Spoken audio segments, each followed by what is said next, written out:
Hello dear friends, welcome back to our channel dedicated to the world of literature and timeless novels. Before we begin, don't forget to subscribe, hit the notification bell, and share this video with your friends. Your support is what gives us the strength to continue bringing you these literary treasures.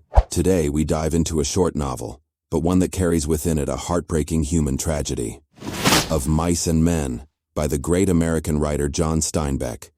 It is a story about dreams, about friendship, about loneliness, and about the cruelty of life.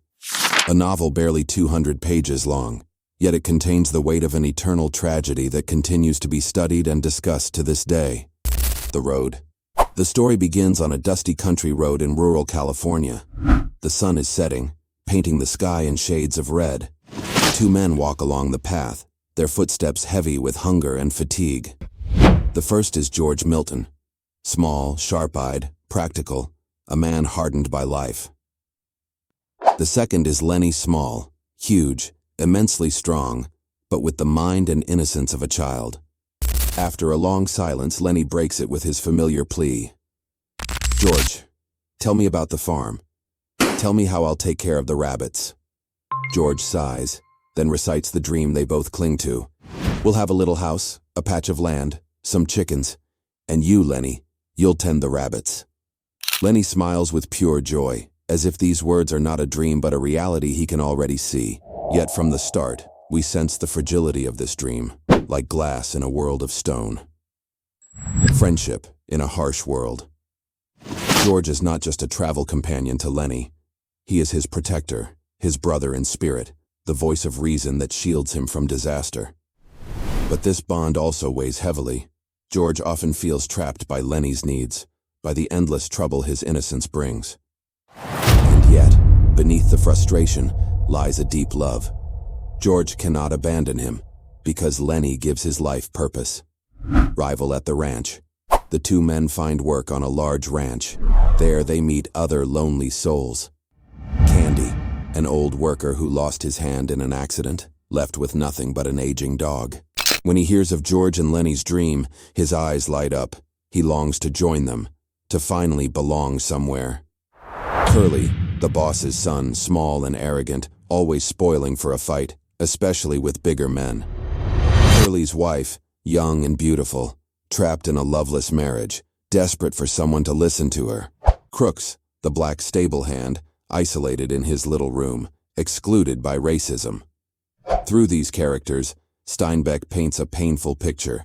Every one of them is lonely, cut off, yearning for connection. Tension builds. But Lennie's presence on the ranch stirs unease.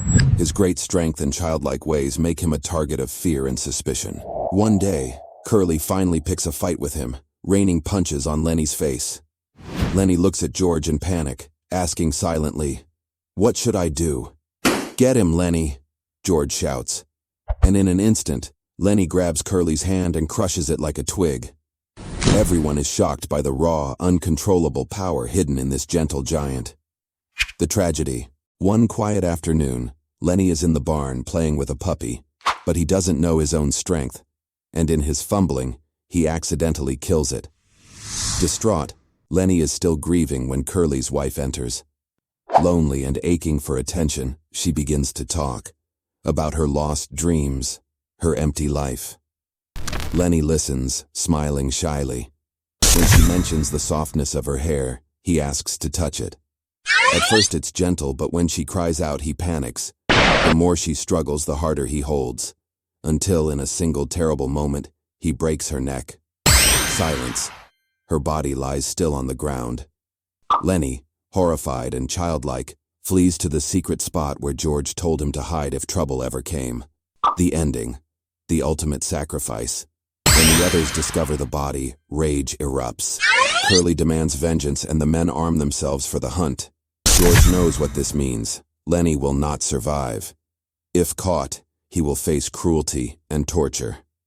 So George goes alone to the riverbank where Lennie is hiding. He finds him trembling, terrified. "Tell me about the farm, George. Tell me about the rabbits," Lennie begs.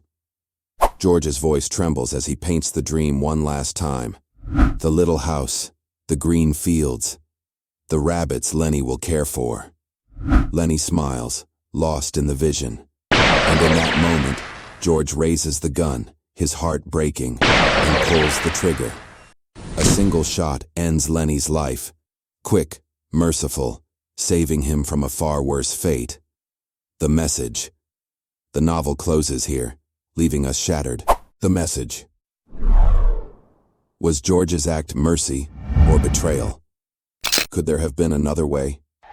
And why does the dream always seem just out of reach for the poor, the marginalized, the different? Of Mice and Men is not only a tale of two men. It is a mirror of loneliness, of broken dreams, of the harsh choices imposed by a cruel world. And so we reach the end of this emotional journey through Of Mice and Men, a short book, but one that pierces the heart and lingers in the soul. If you enjoyed this video, please support us with a like, subscribe to the channel, and activate the bell so you won't miss our next summaries. And tell us in the comments, do you think George did the right thing? Could friendship ever stand against such a cruel reality? Until we meet again with another masterpiece of world literature, take care and see you soon.